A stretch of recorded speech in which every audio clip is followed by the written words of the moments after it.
Bismillahirrahmanirrahim. Assalamualaikum warahmatullahi wabarakatuh. Bismillahirrahmanirrahim. Alhamdulillahirabbil alamin. Allahumma shalli wa sallim ala sayyidina Muhammad wa ala alihi washabbihi ajmain. Alhamdulillahirabbil alamin. Sekarang kita mengetahui istilah sanad ali dan nazil. Ini harus tahu karena ini hal yang sangat populer dan sudah familiar, jangan sampai kita tidak mengetahui dari istilah tersebut. Sanad ali itu artinya apa? Sanad yang tinggi secara bahasa. Kalau secara istilah, sanad yang paling dekat dengan Rasulullah SAW sebagai penutur hadis. Contohnya misalkan begini ya, singkat saja kita tidak terlalu detail, tapi ini sudah cukup untuk memahamkan. Jadi sanad ahli itu langsung kita kepada contohnya. Misalkan dalam contoh ini kita lihat langsung kepada gambarnya ya. Sanad ahli itu adalah yang paling sedikit jumlah rijalnya, ada mutlak, ada nisbi. Nah, kita belajar yang mutlak saja karena kalau nisbi itu bahasa nisbi itu kan subjektif atau relatif ya.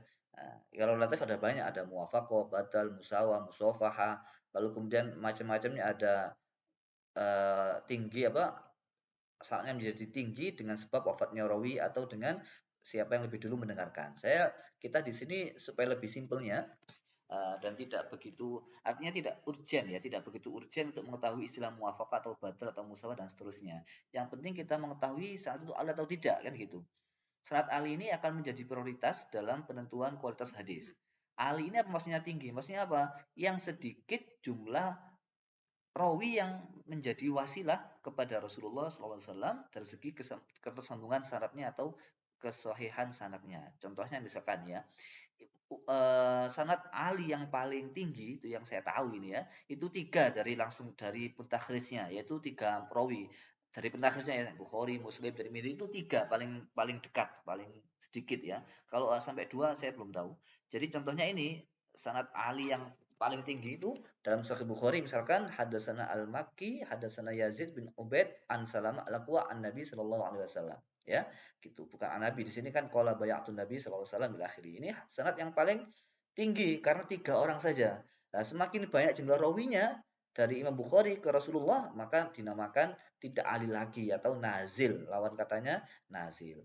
Dan rawi yang paling tinggi itu ini. Hadatsana Yahya bin Bakar, hadatsana Lais, an Yunus, an Ibnu Syihab, an Ubaidillah, bahwa ala min riwayatihi atalia. Itu lebih kuat riwayatnya daripada riwayat ini yang di atas ini yang kita baca tadi lebih tinggi, lebih kualitasnya lebih kuat daripada yang di bawah ini meskipun sama-sama dari nabinya. Contohnya hadatsana Yahya bin Bukair, hadatsana Lais, an Yunus, an Ibnu Syihab, an Ubaidillah ila akhiri sampai Ibnu Abbas. Nah, ini sangat jauh sekali. Nah, kalau kita contohkan begini. Nah, ini syaratnya Ali yang Bukhari ke Maki Yazid selama ini hadisnya tinggi sekali. Ini namanya sanad Ali.